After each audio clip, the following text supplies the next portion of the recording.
but whenever they have maybe the best punter in ball punting for them, whenever the ball needs to be sent the opposite direction, what a game. What a season. I mean, a couple weeks ago, hits the ball so high, obviously caused a turnover late, helped Seattle go on to win. Then in the Super Bowl, you're talking about innovative, courageous punts, not only pinning them deep, but obviously setting the Seattle Seahawks defense up to be historic. Ladies and gentlemen, the first ever Australian-born Super Bowl champion, punter for the Seattle Seahawks, Michael Dickson. Yeah!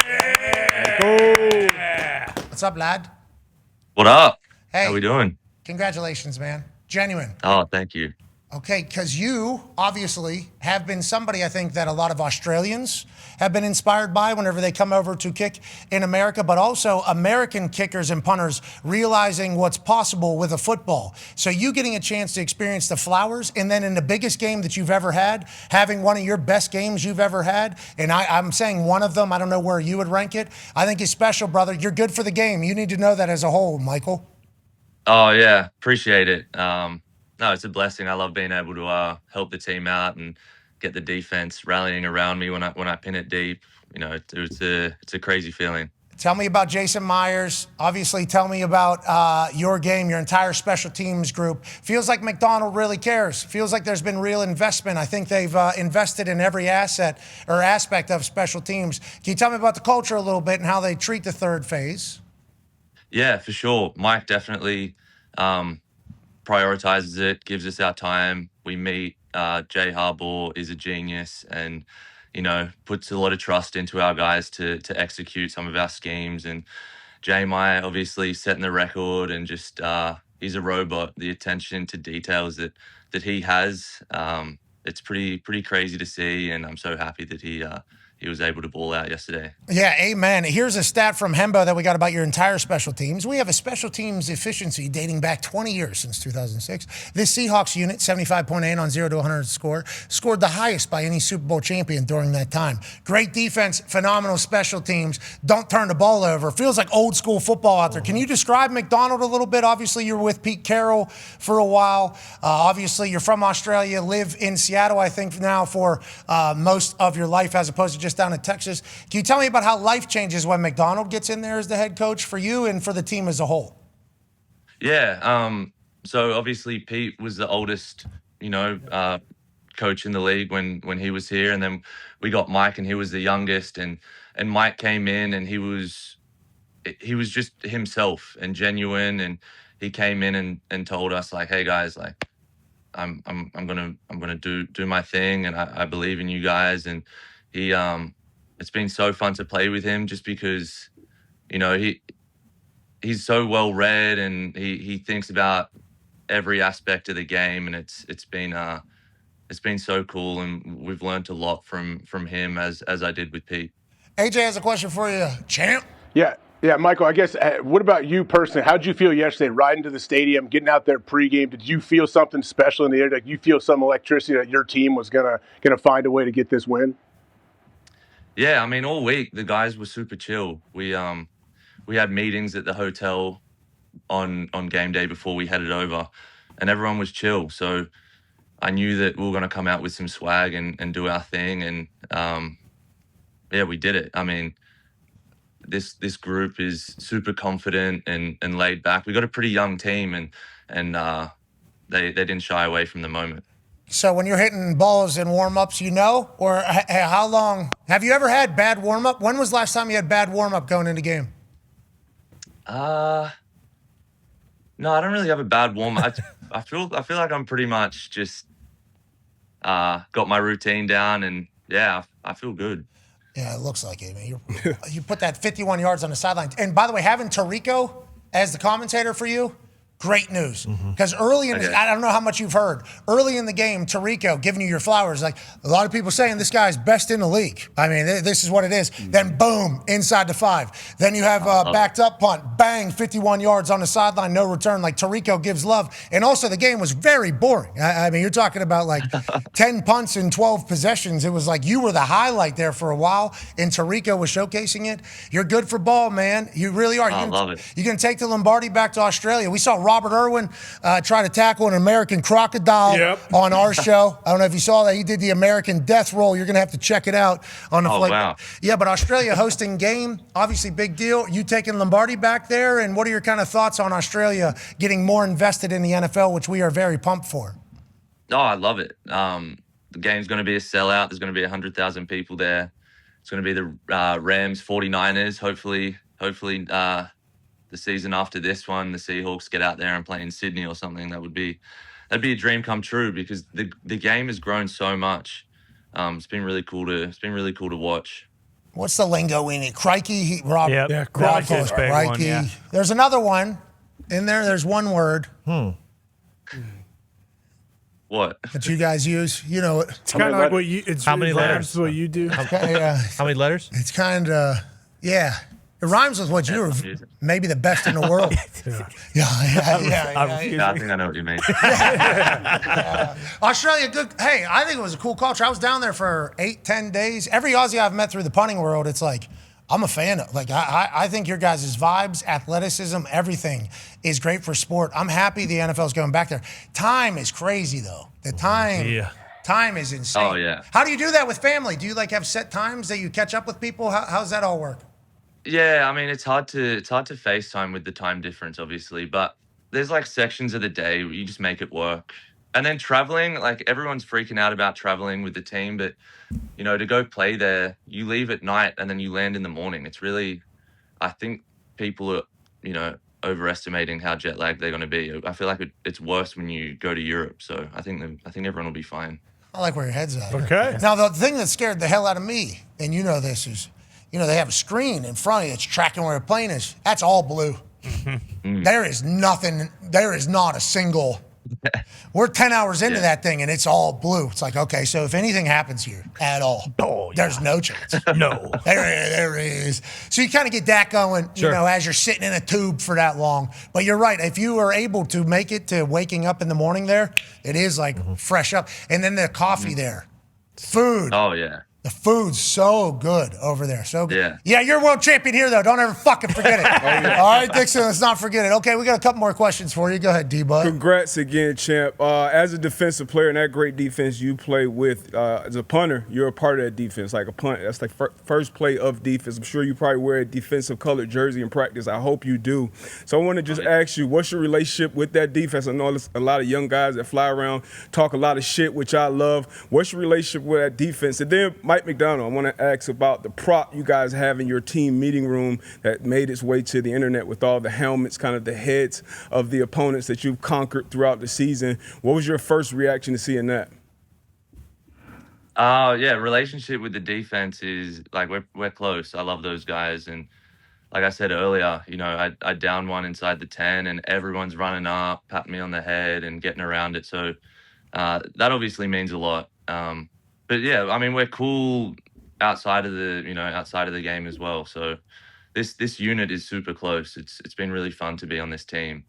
Yeah, and then the helmet stacking. I mean, it's just a cool visual. And yeah, I mean, collecting heads. Yes, you certainly are. Yes, you certainly. Doesn't feel like it's going to stop, you know. No. It just doesn't feel. And we were telling the Niners that. They were coming on the show, obviously, all week. Fred was a part of the actual coverage. Oh, yeah. Kyle Shanahan, a part of the actual coverage. NFC West, San Francisco 49ers, a large part of the coverage. And then all of a sudden, you got the NFC West, Seattle Seahawks actually in the Super Bowl. Interesting dynamic there, especially with the relationship. Go ahead, Ty. Yeah, speaking of that, I'm sure, you know, leading up, you guys obviously aren't thinking about that at all, but after you win the game and you're celebrating and you got, you know, the hats and smoking cigars and everything, was there any part of you that was kind of like, you know what, this is actually awesome that we won this in the Niners stadium and we kind of get to just stick it right up a division rival's ass one more time a couple weeks after beating the shit out of them? For sure. I mean, that made it that extra bit. It was a cherry on top. You know, there was in the locker room, all the 49ers logos were plastered with Seahawks logos. Yes. And, yeah, I mean, it made it extra sweet. It couldn't be any better. It's perfect. The future of that NFC West looks very good, you know, for the long haul. Obviously, you know that. How old are you now? Feels like you're vet now, vet now. Yeah, I just turned 30, so I'm going into my 9th year.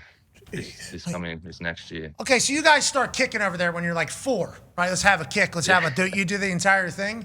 And it feels like, I mean, with the way punter and technology is, Thomas Morstead just finished up, what, year 19 or something? Yeah, something like that. You got another 10 years of doing this, you think, in the body? Yeah. Yeah, I mean, this has been my best year hitting the ball. Each year I've improved, so I'm like, why not? I mean, not even halfway of my career, hopefully. You got more shit to do with it? Are you guys bringing in the banana ball and all this other stuff? I mean, that last punt where you turn that son of a bitch sideways, and line drive that thing over their heads. The reason why I think it's so impressive is because if that's a foot lower, that's hitting somebody's head. And then all of a sudden, this is worst night of Dickson's life. Instead, the amount of courage and confidence in yourself that takes just to be like, let me go ahead and just sidewind this thing over 6'4" freak athletes' heads. Because if somebody puts their hand up and blocks that, this guy's a dipshit. Dixon's an absolute dipshit. But instead, like just having the ability to move the pocket a little bit, right or left, being able to athlete it almost. It's like you're a special talent, Michael. It's really cool shit to watch. Is there more on the horizon, or are we just mastering everything we already have? Yeah, I think there's a couple that I've been playing with that it's more situation based that I should I might bring him out next year. We'll see. Yeah, let's score a touchdown. Yeah, too. Let's go ahead and do one of those. We appreciate you, man. Yeah. Safe travels back. Thank you. What's next for you guys? The parade, I guess. Hold on, Tono has a question. Yeah, Michael, is there any one of your teammates that we need to keep our eyes open for at the parade? Who's going to put on a show at the parade? Like, if you had to pick one. AJ Dahn is going to do something funny. Okay, good. I mean, he's a meathead, so he'll do something cool, I'm sure. Great touchdown. First touchdown of the game, fourth quarter. AJ Barner. Oh, yeah. Shout out to him. He won a lot of us money. He won a lot of us a lot of money. Very, very, very pumped for AJ Barner. Tell that meathead to enjoy the hell out of what he just did. He certainly should. John Schneider is who AJ said. AJ, is that going back to the Packer days? John Schneider could really tear it down, especially with what he accomplished? Yeah, he's a man's man. I would say he's gonna enjoy himself. He absolutely should. He's the first guy ever to do this, right? As a GM. Yeah, absolutely. Full new team. Now, hey, Michael, what is the Australian for Fosters? Foster. Are you just ordering all the Fosters in the Western United States of America for the parade, or how's that going? No, I think Foster's is kind of like the Outback Steakhouse of beers. Like, what? No. So you're telling me the bloomin' onion isn't real either, you son of a bitch! So it's great. What do you mean? What do you mean by that? Yeah. No, I mean, I don't see anyone drinking Foster's. Well, yeah, you're in America. Yeah, exactly. Australian for beer. Exactly. That was good marketing. They got us. Yeah, big time. They got. Have you seen the? Okay, you know rugby probably because you grew up in Australia, right? Yeah, I know it. Okay, I didn't play it, but I know. Do they do the Oklahoma drill? Like, is that thing that we're seeing on TV right now or on the internet, is that like a known rugby drill? Like, how do we get to that point? Because the one that we're watching, I think, is founded by Aussie dudes. I think all these are founded by Aussie dudes. And it's just rugby running directly at each other. This is called Run Nation. I believe it hit this weekend. Run It was another organization that we've seen on the internet for a while where they were just kind of doing it at a field where there was just a line of people and they were just running into each other. Is that normal? And how were you at this game? Good, I assume. And can I jump over the person? I think this is kind of like, this was something that people would probably do at practice or at school. It's just a way to kind of see who wins, to flex on the other person. But yeah, I mean, it's blown up. It's a crazy, crazy sport. I would never do that. Okay, so southern part of Australia, if I'm correct, Aussie rules football, right? And then northern kind of rugby. Is that accurate? Yeah, so it's, northeast is more rugby. I grew up in Sydney, that's more rugby. But then Melbourne, Victoria, South Australia, Western Australia, that's more Aussie rules. Who's your team? Collingwood Magpies. Oh, hey. Nice. I was Cockzilla. I was a big fan of the Magpies for a while. I'm going to let you know, though, Brisbane Lions gave me a jersey. We just went back-to-back. Yeah. Boom. We just went back-to-back. Yeah, it's great to be a Brisbane Lion, brother. I want to let you know. We love that sport. That's a great – I didn't know about that until, COVID. Yeah, COVID. Yeah. I learned about Aussie rules football in COVID because everybody said that punting style that you guys were doing is rugby style. It's like, I guess it is rugby style, but all these dudes are Aussie rules football players. I had no idea that was the case until COVID. Great game. Great sport. Yeah, no, it's fun. I miss it. I still dream about it sometimes, and I'm out there killing it in my dreams, so it'd be cool to go home and watch it. Are you getting some speckies? What is kind of... Oh, yeah. Yeah, I'm getting speckies, kicking it around, scoring goals. You know what you're doing now in real life, bro? Yeah, I know, even better. Yes, sir. Yeah, but also, I mean, hitting one of those. What is that at the cricket grounds? I believe. Oh yeah. Off somebody's back. In the grand final. Oh my God. Then you back that thing up, and then now it's your turn. It's like, what a moment. The dramatics of it all are awesome, too. I got a chance to go watch it in real time. Somebody goes up there, lands. Obviously, there's a huge reaction. There's supposed to be a clock on how much time they have to kind of get the next kickoff. That clock is, there's a lot of like, zero. It's okay there. Great sport, man. Obviously, have created some legends. Congratulations on winning a Super Bowl, and hopefully this becomes even more of a pipeline, Australia into the NFL, because obviously I think the continent will love American football. We appreciate you, man. Oh, thank you so much. No problem. Hey, take care, dude. All right. Foster's. Yeah. Okay. Good to know. Yeah. Kind of a dick move, if you ask me, to just hang up like that. But that's just me. I think it was the perfect answer. Actually, perfect ending to the conversation. He's a weapon. He's really, really good. Yeah. He's He's actually only 30. It's I crazy. thought he's been in the league for I thought he was the only guy. So Brad Wing, I don't know if he left LSU early or Dickson left Texas early. I don't know. One of them left early, and it was like, I saw oh, Dickson was the MVP of their what's it game. called, bowl game. Yeah. Yeah. Yeah, and I think he left. I don't know if that was early, but then he left. But yeah, he's unbelievable. All the Aussie guys that came over, it was like, hey, they could be the next Dickson. They could be the next this. They could be it. And then for him to actually be the one, because a lot have tried. A lot of great Aussie punters in college.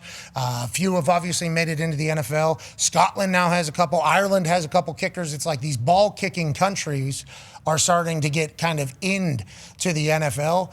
But out of Australia, Michael Dickson was the one where everybody was like, oh, this is possible. This is possible. It's like, I think he's pretty unique. No matter what country he was from, I think he is very, very unique with what How big is he?